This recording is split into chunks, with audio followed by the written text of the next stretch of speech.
Presiden Prabowo bertemu Megawati bahas masa depan Indonesia. Luki Hakim siap terima sanksi buntut liburan tanpa izin. BPK jawab rumor kenaikan gaji PNS sebesar 16%. Inter Milan incar Jai Ijes. Guru besar UGM cabuli 13 mahasiswi. Hai Okezoners, malam ini Okezon akan membahas 5 berita terhangat sepanjang Rabu 9 April 2025.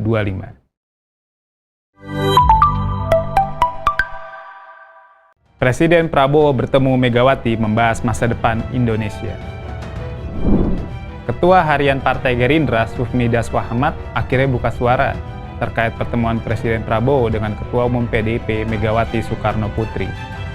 Pertemuan tersebut terjadi di kediaman pribadi Megawati yang terletak di Jalan Teguh Umar, Menteng, Jakarta Pusat pada 7 April silam.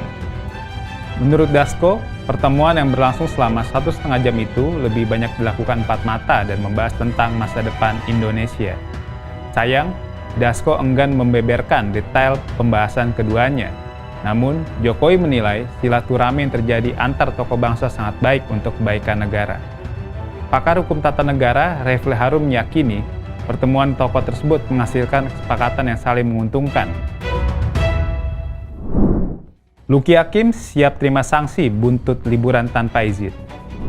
Bupati Indramayu Luki Hakim menjalani pemeriksaan oleh Inspektorat Jenderal Kementerian Dalam Negeri pada 8 April 2025. Pemeriksaan itu merupakan buntut dari keputusannya liburan ke Jepang tanpa izin. Sang aktor mengakui tak membaca detail aturan izin ke luar negeri bagi kepala daerah. Dia mengira izin tersebut hanya diperlukan untuk perjalanan di hari kerja, bukan untuk hari libur dan cuti bersama. Pemahaman itulah yang membuat Luki Hakim memanfaatkan cuti bersama untuk liburan ke Jepang tanpa meminta izin pada Kemendagri. Atas kesalahan tersebut, sang bupati pun meminta maaf. Terkait kesalahan tersebut, Luki Hakim menyatakan siap menerima sanksi dari Kemendagri.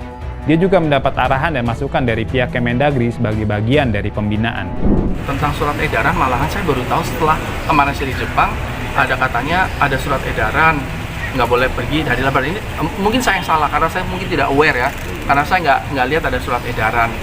Saya harus menjelaskan juga ke kementerian, maka hari ini saya akan ke Kementerian Dalam Negeri untuk memberi penjelasan, klarifikasi. BPK jawab rumor kenaikan gaji PNS sebesar 16%. Badan Pemeriksa Keuangan atau BPK membantah rumor seputar kenaikan gaji PNS sebesar 16% pada Anggaran Pendapatan dan Belanja Negara 2025. Kenaikan gaji PNS terlihat sulit untuk direalisasikan mengingat adanya penghematan anggaran pada tahun ini. Seperti diketahui, pemerintah melakukan pemangkasan anggaran hingga 306 triliun rupiah. Meski terjadi pemangkasan anggaran, Menteri Keuangan Sri Mulyani memastikan pembayaran gaji PNS tidak akan terganggu dan dibayarkan sesuai ketentuan yang berlaku. Dengan begitu, maka PNS dan pensiunannya masih akan menerima nominal yang sama seperti tahun sebelumnya. PNS diketahui mengalami kenaikan gaji sebesar 8% pada 2024. Inter Milan incar kapten timnas Indonesia Jai Ijes. Inter Milan berencana mendatangkan bek baru untuk bursa transfer musim panas 2025. Salah satu bek muda yang menjadi incaran mereka adalah Jai Ijes, bek sekaligus kapten timnas Indonesia. Untuk menunjukkan keseriusannya, klub berjuluk Il Nerazzurri itu mengirimkan scouting alias pemandu bakat untuk memantau performa Ijes saat Venezia melawan Lecce pada 6 April silam. Jai Ijes masuk dalam radar Inter Milan karena kepincut dengan performa solid pas sepak bola 24 tahun tersebut dalam mengawal pertahanan Venezia sepanjang musim 2024-2025. Namun, menurut laporan Calcio Mercato, tim scouting Inter Milan tak hanya memantau Jai Ijes. Mereka juga dikabarkan tertarik dengan striker muda Lecce, Nikola Kristofic.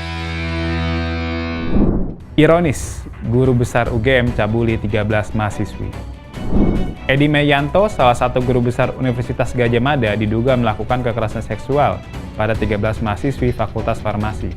Modusnya, dia mengundang para korban untuk bimbingan tugas akhir di rumahnya. Aksi tak senonoh Edi Meyanto kepada mahasiswinya itu terjadi pada akhir tahun 2023 hingga pertengahan tahun 2024. Saat ini, UGM sudah memecat Edi dari jabatannya sebagai dosen.